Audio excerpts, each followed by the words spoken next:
Hey guys, how we doing? So we're back on another Super Eye Patch Wolfer video, and seeing this, like the end of Naruto, a series of highs and lows, I thought it'd be nice to get his opinion on this, because all this other stuff has just been about like the importance of superheroes, the impact of Dragon Ball Z, the impact of Akira, blah blah blah, and I just thought it'd be nice to just get his view on the ending of Naruto, like, because he's a cool dude, and I appreciate his opinion, and these are always really well put together, so let's just get straight into this. The end of Naruto, a series of highs and lows.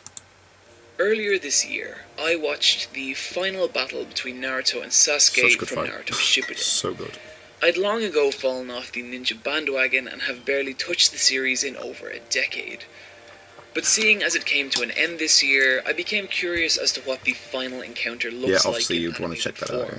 I'm not sure what I was expecting, but what I saw surprised me. It was amazing. Namely, because it was genuinely pretty great. The animation was beautiful, the colour design was solid, and the editing was on point. Yeah, man. And watching the fight flow from ninja battle to giant monster fight to just two old former allies beating the shit out of each other, Yeah. it was oddly nostalgic. And I'm not saying it's the greatest fight in anime, I don't even think it's the greatest fight in Naruto. But this final showdown between the two childhood friends did hit me on an emotional level I was not expecting, and succeeded in closing out Naruto's story in a way I just didn't get from the manga. This is not a ringing endorsement for Naruto or for its 654 episodes, but it did make me curious to dive back into the world of ninja and explore its place within the industry, as well as its decrease in popularity over time. Okay. I've had a lot of people request I do a Fall of Naruto video in the same vein I did my Fall of Bleach video. While I'm sure a video like that would traffic well, when you look at the two series side by side, the comparison just isn't there. For starters, if we take a look at the Shonen Jump ranking data, specifically what we're talking about in the Fall of Bleach video is this section right here.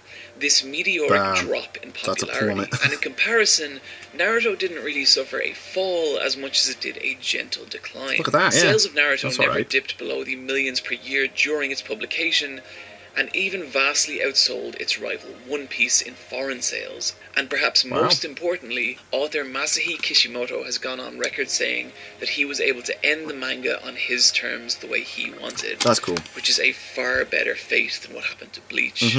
But that said, I still think there's a story here. After all, Naruto has, in its 14 years, become a juggernaut of merchandise and sales.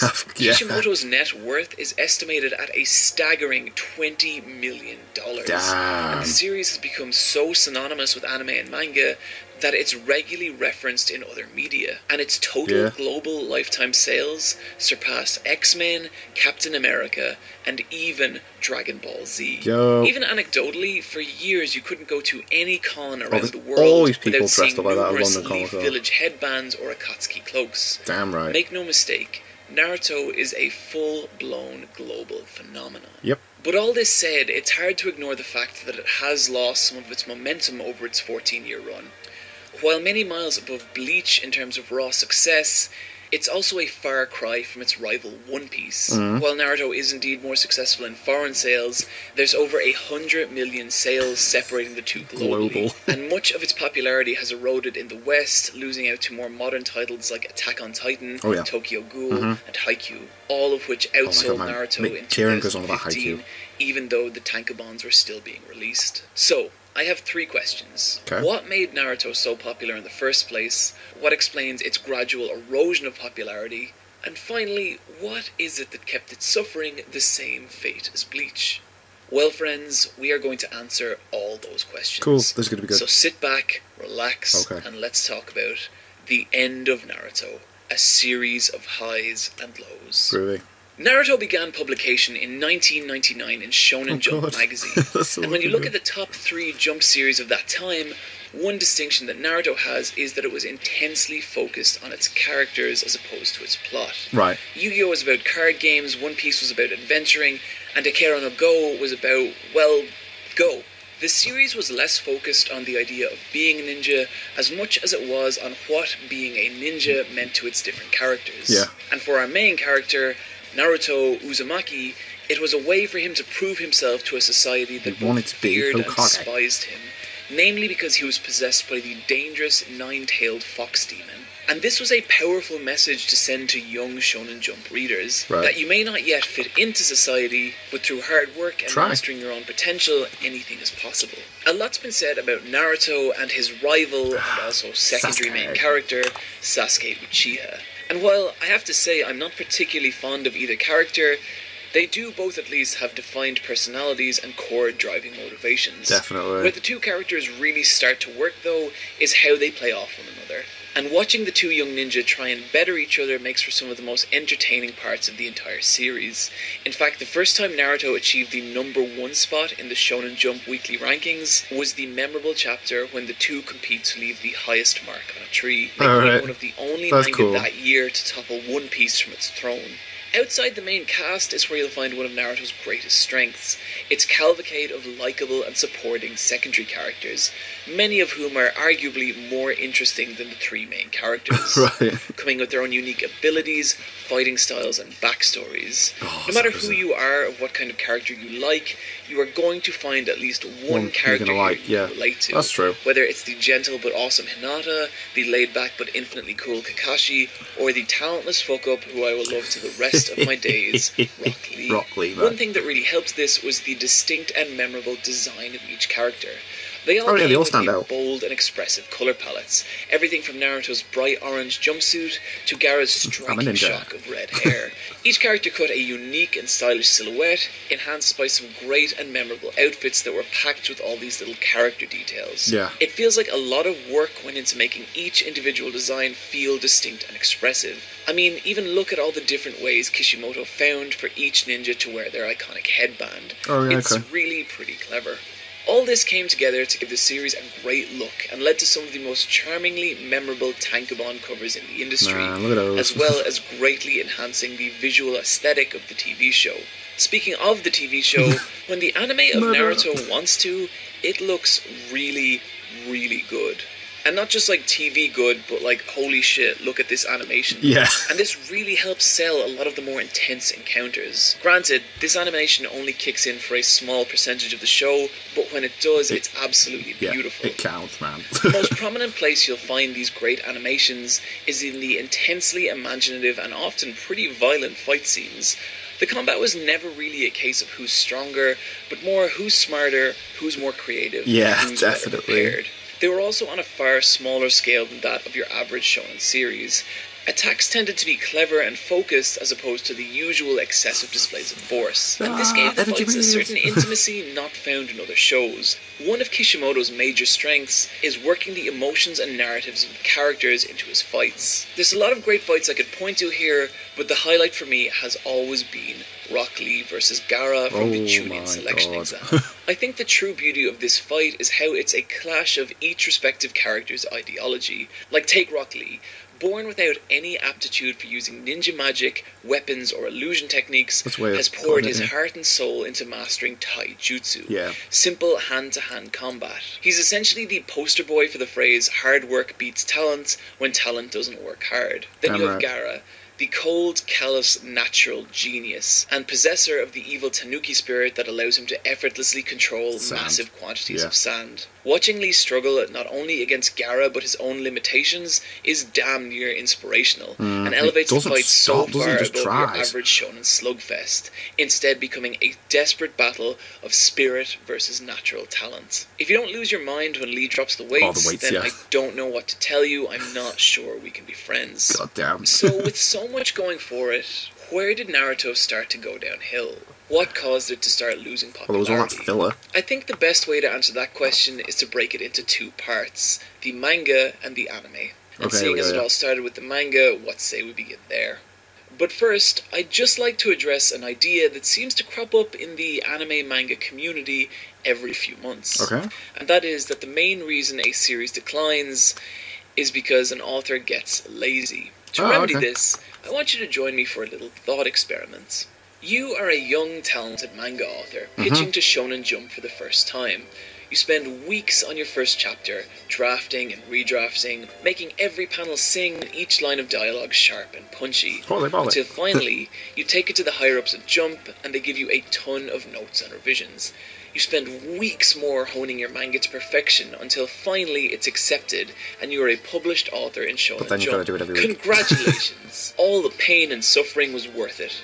But now, rather than having weeks to craft a new chapter, you have a mere 7 days, a tiny fraction of what it took to make chapter 1. Mental. And the same for the deadline after that, and the one after that, and the one after that, and the every one after week. that, until you either get sick, cancelled, or die.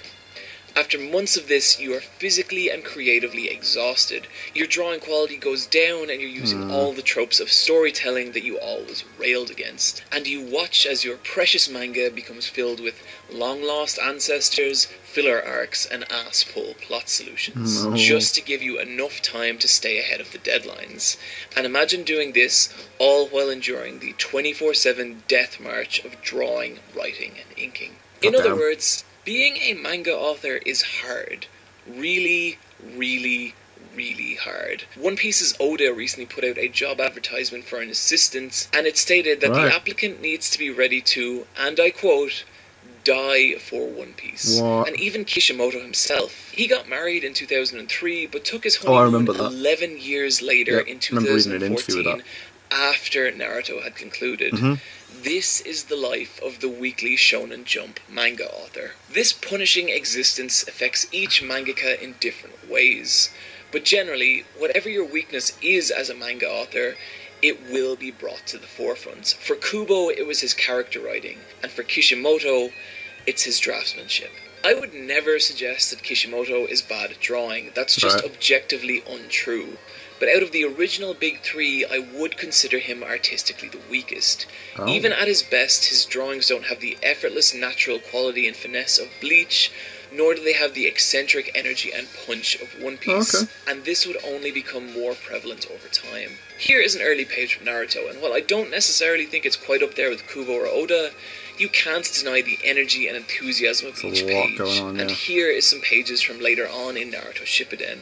And while they're certainly functional and convey their message, there's a significant drop in the gesture, energy, and detail of each character. And after doing a little research, I think there's 3 distinct factors that led to this. For one, while Kishimoto drew a lot as a child, unlike Kubo or Oda, who seem to be drawing their entire lives, there's an old interview where Kishimoto talks about how he fell away from drawing for a period of time in order to pursue sports like baseball and basketball. And it was actually only upon viewing the cinematic poster for the film Akira that he became re-inspired and started drawing again. And I think this period of inactivity in his life goes some way to explain the gap between his abilities and those of his rivals. Look at that. This ever so slight weakness in draftsmanship would eventually lead to him needing to redesign a lot of the characters in order to make them easier to draw. And the first time he did this was in the first draft of the first chapter, opting to change Naruto's goggles to the now iconic headband. While that particular detail became plot significant and actually worked out for the better, a lot of the redesigns that came later on in Shippuden really played down the expressiveness that made the original so great. I never thought about it like that. Yeah, they are easier designs, later aren't on, they? when a lot of the ninjas started wearing the standard ninja SWAT uniform, completely losing any semblance of originality in their design. Oh, and fun fact, most of these redesigns were inspired by the aesthetic of the first Matrix movie. Make that what you will. Lastly, and I have to preface this and say that this is pure speculation on my part, but I get the feeling that towards the end of Shippuden, Kishimoto was probably penciling far less of the manga than we might think. And I say this after reading the sequel manga to Naruto, Boruto, which is drawn entirely by Kishimoto's lead assistant, Mikio Ikimoto. This is a page from early Naruto. This is a page from later on in Shippuden, and this is a page from Boruto. And to me, it looks like there's a lot more visual similarities between these two than there are between these two. Backing this up further, when asked in an interview to please continue drawing the manga, Kishimoto replied that he was not physically able. And so if the creation of the manga had taken its toll on him to the point that it was affecting his health, which is very, very, very common among mangaka, it would make sense that he would rely on his assistants more and more for later parts of the series. Again, this is not laziness as much as it is an industry refusing to acknowledge the limitations of the human body. The 14-year grind would also take its toll on Naruto's story. I actually really enjoy the first 134 odd episodes of Naruto. Sure, there's parts that drag on longer than they should, but all the arcs feel distinct and memorable, and there's some great encounters in there. The problem would come later on in Naruto Shippuden, as the focus of the story shifted from a group of children learning to be ninja to a group of teenagers simply being ninja. A lot of the themes of the series, like growing up, working hard, and mastering your own potential, fell away in favour of bloodline techniques, cumbersome and overly convoluted lore, and an ever-ballooning cast of uninteresting characters. Post-time skip was also more focused on Naruto and Sasuke individually, and again, I think these characters work best together, but when they're by themselves, they are far less interesting. Power level escalation became a problem with the series too. As Naruto and Sasuke progress in strength, it pushes a lot of the supporting cast further into the background, as they simply cannot keep up with the level of the main characters, and therefore lose the ability to have significance in the overall story. The Piccolo effect, as I like to call it. With characters like Rock Lee and Sakura tragically left in the dust. And this really sucks, because a lot of the charm of early on in the series was watching each individual ninja's unique approach to combat. And as the series went on, it's like they got further away from this style, with later encounters feeling closer to giant clumsy mecha battles than anything resembling these small-scale, more intimate ninja fights that were initially so compelling. Naruto's character arc also presents some issues in the long run. Mainly, that from Chapter 1, his core driving motivation is to be acknowledged by the village of Konoha, and he achieves this after defeating Pain in Chapter 449. The only major story point left is for the confrontation between Naruto and Sasuke. And seeing as Sasuke had already fulfilled his core motivation by killing Itachi, the logical narrative conclusion at this point would be to have the two face off and bring the series to an end. However, by now, Naruto was already a full-blown worldwide phenomena, so in the eyes of the Shonen Jump management, ending it was not an option. This led to the tiresome and bloated Ninja War arc, which rather than being based on the characters, was far more based on the cumbersome and slightly uninteresting lore of Naruto's world. While it does have some really amazing moments, neither Kaguya or Madara are that interesting as villains. And this is a big problem, because if the 40 or so people I interviewed for this video are anything to go by, this turned a massive portion of the fanbase off the series. Which is a real problem, because when you look at that arc overall, it spans over a third of the entire manga. The anime came with its own set of problems. I've already mentioned that when the anime kicks it into high gear, it looks incredible, but the problem is that this really only accounts for about 5 to 10% of the show overall. The issue with Naruto is that the animation can be very, very sparse at times, and when you combine this with Naruto Shippuden's much simpler redesigns, it can make for some pretty flat and bland shots. The other major issue with the anime is it's chock full of filler. Filler, in case you're unaware, is material added into the anime that is not part of the original manga. And it's done because a single chapter of manga is generally not enough material to fit into a 22-minute animated episode. And seeing as both are on a weekly schedule, even if the manga starts far ahead of the anime, it's inevitable that the anime will catch up, and thus a studio is faced with either going on hiatus and potentially losing a lot of its staff, or adding in filler, new material from a different writer to give the manga a chance to get ahead. Filler tends to be pretty low quality, as whoever does write it has their hands tied by the fact that they can't kill anyone, can't make any meaningful changes to the characters of the world, and must conform to what I'm guessing are some pretty stringent narrative guidelines, seeing that everything has to end up just the way it started, as not to mess with continuity whenever the story kicks back into canon. And it is actually incredible how much of the total of Naruto's anime is filler. This bar represents the 654 currently aired episodes of Naruto and Naruto Shippuden. And these red sections represent every part of the series that's filler. Oh my god. That's a massive 42% of the entire show, a staggering 254 episodes. That means if you were to watch all of Naruto in its entirety, you would consume approximately 104 hours of what is essentially high-budget, highly regulated Naruto fanfiction. That's and mad. Not even the kind people like. I mean, God, you could watch all of Hunter x Hunter 1.5 times in the time it would take you just to watch the filler of Naruto. Oh my god. Think about that. And go watch Hunter x Hunter. Some guy did a video on it. I think when you take all this into account, it's easy to see why Naruto had its steady drop in popularity. However, despite all this, the series never dropped lower than number 3 in the yearly rankings. That's class. And on top of that, Naruto was still very much a Shonen Jump figurehead, regularly occupying its cover up to and beyond its conclusion, and still a huge part of its crossover merchandise. Oh god, yes. So, what was it that kept Naruto from suffering the same fate as Bleach? Yeah, okay, this is interesting. Well, if I was to think about the two series as a whole, my answer would be that it's because Naruto and Sasuke grew up. What I mean by this is that as slow as the story of Naruto could progress, it was always progressing. Right, yeah. Things changed, alliances formed and split, characters got older, died, and fell in love. There were monumental shifts in the landscape of Naruto's world, and each character was affected by them. So I think the reason Naruto was able to retain a large portion of its audience is that the story never really stopped, it just slowed down. Right. If you look at Bleach's overarching story, at the end of each arc, the universe basically resets and everything goes back to the way it was, only to have some brand new, wholly unrelated threat come up in its place. Whereas with Naruto, you can follow a logical, if not elegant, through line from chapter 1 all the way through to chapter 700. And I think this is why those final few episodes had the effect on me they did. Whatever you may think of Naruto overall, when you watch that final encounter, you get this very real sense that it's been a monumental journey that's brought these two characters to this point. And the thing is, it really has. 14 years, in fact.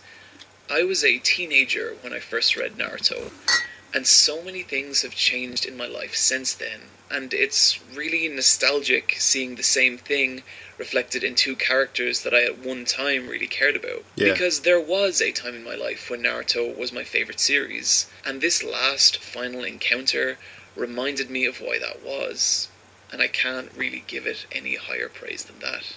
Do I recommend you go back and watch or read all of Naruto? No, absolutely not. Right. It's too big, it's too long, and it's too much of a commitment.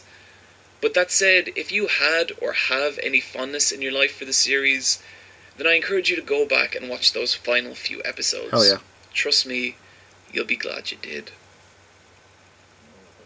Friends, this draws to a close another video. A huge shout out to my good buddy Rebecca, who once again did the fantastic illustrations for this episode. Oh, cool. I highly recommend checking out her Tumblr. Oh, wow. It's really great. I want to thank you for joining me today, and I really want to thank everyone on Twitter who shared with me their thoughts and feelings on the series overall. And if you'd potentially like to be interviewed for future videos like this, then come find me on Twitter at iPatchWolf. I will, of course, be back soon with another video, but in the meantime, why not come join me on the Let's Fight a Boss video game podcast, as we break apart Final Fantasy XV, The Last of Us Part 2, and Makoto Shinkai's latest film, Your Name. Friends, take care of yourselves, and I'll see you next time. Cool. That was really good. He always does good videos, man. Super Eyepatch Wolf. You're a genius. God, that was cool. I like how he goes into the stats. He breaks it all down properly. It's like, whoa, 42% filler. It's a lot. Holy crap. That was mad. Absolutely mad. I like his comparison to how Bleach felt and declined and stuff like that. That's a good discussion point as well. But yeah, wow. Cool. Thank you guys very much for watching. What did you guys think of that? What do you guys think of this? Click like, subscribe if you haven't already. Leave comments down below, let me know what I should watch and discuss it in future videos. And I'll see you guys, yes, all of you guys, next time.